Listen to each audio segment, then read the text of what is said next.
Okay, I completely cocked that up. Right. Lack of sleep leads to bloody poor performance. Okay, so I think I'm live now. Yeah, it's a bit difficult. It's a bit different on YouTube than Twitch. I just start streaming on Twitch on OBS and it's there. I got to start streaming on OBS and then I got to click go live on the studio page on YouTube. So yeah, poor start of the stream, but we're in. You didn't have much of a countdown there, which is why I'm which is why I'm jabbering on a bit. So anyway, we've had season 16, which I think was quite decent. And now, what the hell is happening? Oh no, it's all right. I'm looking at that and it's a static image. Okay, yes, it is a static image. So we were musing about Dragon's Lair. So let's have a look at the Champion's Choice Dragon's Lair and what happened with it. So only 3 people put the scores in. Mappy put a token score in for 30,669. Appreciated, Mappy. 10 Shearers put in a score of 422,050, which is the maximum score if you don't push the falling platform layers. I'd never maxed it out before, so I went for that, and I got the maximum score of 427,469. Now I know for a fact, an absolute fact, that 10 Shearers could have done exactly the same. So we really joint second. Joint first. Yes. So yeah, you can basically say we were equal up there. Now 10 Shearers has a 1/6 size cab and he really likes the game. It was his champion's choice. And yeah, so yeah. Anyway, let's have a look where we are. We are here. It's about the memories, wasn't it? It was more about the memories. So I've set this up. I could have automated it, but I didn't have the time and I didn't have the brain power due to poor sleep. And it's not the heat, it's shifts. Anyway, so let's go down for the memories from participants. So Mappy. Okay, so memories of Dragon's Lair are seeing this in the arcade for the first time and being unwilling to play it due to the massive 50p price per game. Absolutely. Probably in one of the Blackpool arcades as we used to holiday there regular due to having family there. I think I probably played it once or twice and it was over so quickly that I never really bothered again. I also remember they had an external monitor mounted on top of the cabinet, so the assembled large crowd that were gathered around could watch the action and marvel at the amazing graphics. Whew. We're saying 3. I don't know. I can't follow this. The stream is fine. It's telling me I got 3 waiting. It's live. It's live. I'm looking at it and it is live. Okay, Steve. I first saw Dragon's Lair at what used to be called Mr. B's Amusements on the Golden Mile. It was close to the Spy Hunter cab, which got my attention because of the awesome controller. Yeah, which makes it completely unplayable under emulation, but that's a different matter. When I don't mind Spy Hunter itself, don't get me wrong, but I can't play it under emulation. When I first saw Dragon's Lair, it amazed me, but the 50p price point put me off trying it. I mean, why would I have 1 game of that when I could have 5 games of other machines? Anyway, I watched a couple of people playing it, and it didn't take me long to realise it was just a very pretty memory tester with little in the way of real gameplay. Me! I first saw Dragon's Lair in an arcade in London during a drinking trip with my father and his friend. We went to Soho. Don't ask. There was no wrongdoings at the time. We were there for a laugh. Anyway, we didn't go in anywhere except the occasional arcade. And I had 2 goes. Put a pound in, I had 2 goes. The second of which I had a little bit of help. Somebody was telling me. I can clearly remember him telling me through the Underground River stage. But it was expensive. So that was it for the arcade. The same year it started appearing in Seaside Arcade, notably Barry Island, with the second screen on top, the one that Mappy mentioned.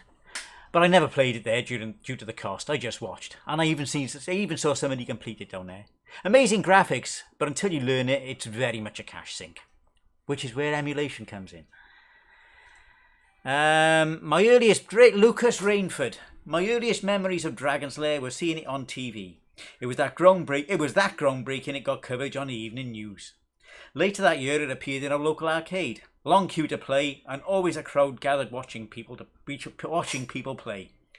My mate and his brother could complete it, and I remember they knew an unlimited life hack. They started 2-player games, second player complete the games, leaving player 1 with unlimited lives, then I could have a go. There's a better unlimited life hack. You go diagonal up and to the left, insert your coins, go diagonal up, hold diagonal up left, hold sword, insert your coins, unlimited lives. Or start the game. You do it on that, put your coins in, start the game, you've got unlimited lives. You need 3 hands to do it, but yeah. It works under emulation. Anyway, 10 Shearers, the champion's choice. I first saw Dragon's Lair at my local seaside arcade, Fantasy Island, which housed some awesome games. But in '83, Dragon's Lair appeared. To say I was gobsmacked is an understatement. Cartoon graphics and you can play it. 20p, 1 credit. You got a bargain. Lucky if I lasted 1 minute on 3 lives. Time to watch the older kids and learn the moves. Completed the game in the summer of '83, but needed help on Lizard King and the Lava Trolls, but I got it done. I think the game disappeared at '85, '86, and now we know that both of those are bloody easy to complete. Mud Trolls is just sword and up. Yeah, Lava King is up or left and then right, sword. Anyway, Panther UK. I'm not taking part in any scores, but I remember seeing Dragon's Lair in the arcades and being wowed at the age of 11. But much like the rest of you, it costs how fucking much? As a child. Fast forward to about 1992ish, and my mate Mamemeister and his brother had a full-size machine in their flat 8 floors up. I think somewhere I've still got a VHS he recorded for me from the original Laserdisc. Spectre. First time I saw Dragon's Lair was in a computer magazine, but it was the late 80s. I think that was Computer and Video Games. I remember the same thing. I think it was a review of the Amiga port. Maybe it wasn't. Computer and Video Games. Never saw it in the arcades back in the day, but I started to go in 1987, so maybe it had been wheeled out by then. Probably most of them failed by then. I saw the cabinet for the first time in 2010 and the arcade museum here in Denmark, but it wasn't working. A friend of mine got it for his private collection last year, so 2024 was the first time I played the actual cabinet. And I can probably guess, if it's got the tentacles at the beginning, I have a feeling it's emulation. I don't think any of the true Laserdisc ones had the tentacles at the beginning. It started inside the castle. It started with you running into the castle. Robert Morrison. My story is pretty much the same as most. I first saw it in an arcade somewhere in my hometown. It must have been a large arcade, the smaller ones didn't tend to get brand new games. I assume this cab was pretty expensive. In my memory, it cost 4 times as much as a regular game. That is to say, $1 instead of 25 cents. I may have that wrong, as the dollar coin was not introduced until 3 or 4 years after this cabinet came out. It was popular, and it was hard to get onto the game with the crowd, so I watched people play.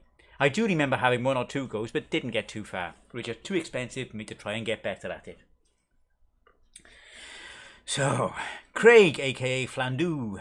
I always remember seeing Dragon's Lair in my local pool hall besides Firefox. I couldn't believe what I was seeing. So there we go.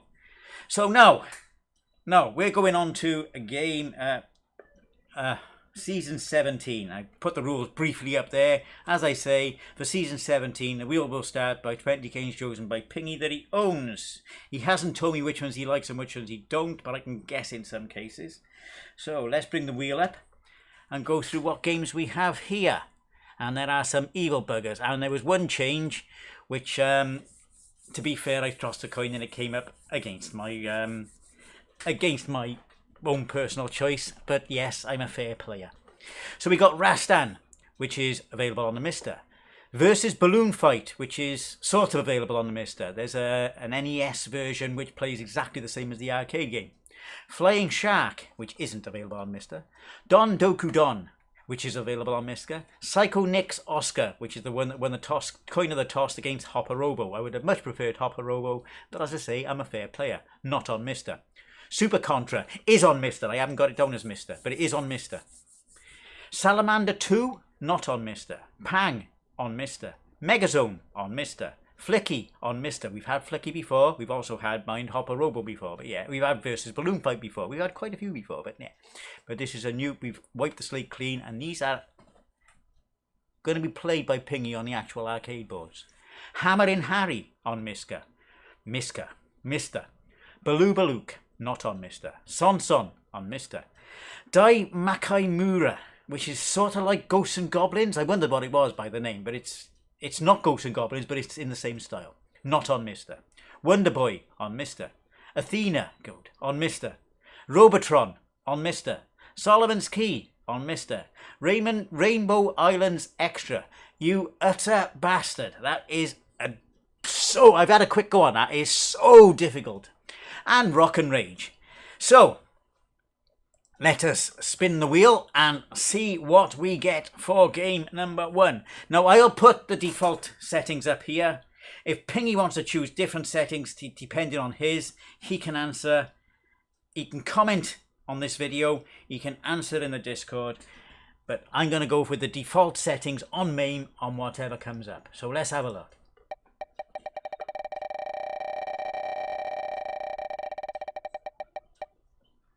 Salamander 2, not on Mister. So let me have a look, and gotta get the ROM name right, which won't be when I first do it. So I gotta figure out this one. Right, the ROM name is Salamander 2, Salmndr 2, which I'll put in the description and in the Discord. So Salmndr 2. So if I go, I can sort that out there and go here. I got to get it up now on the screen for you so you can see it. There we go. So, yeah, Salamander 2, I won't be playing it, but let's have a look at the dip switches. That's it. There are no dip switches. Simple, isn't it? Salamander 2 is the game for the Kerfuffle, Season 17, game number 1. So, back to... get rid of that. There we go. Longer than normal, due to the nature of the Champion's Choice, but so where we go. Salamander 2. Enjoy the next 2 weeks, everybody, and we'll catch you then for the roundup and the next game selection. Update coming in Discord very shortly. Bye bye now.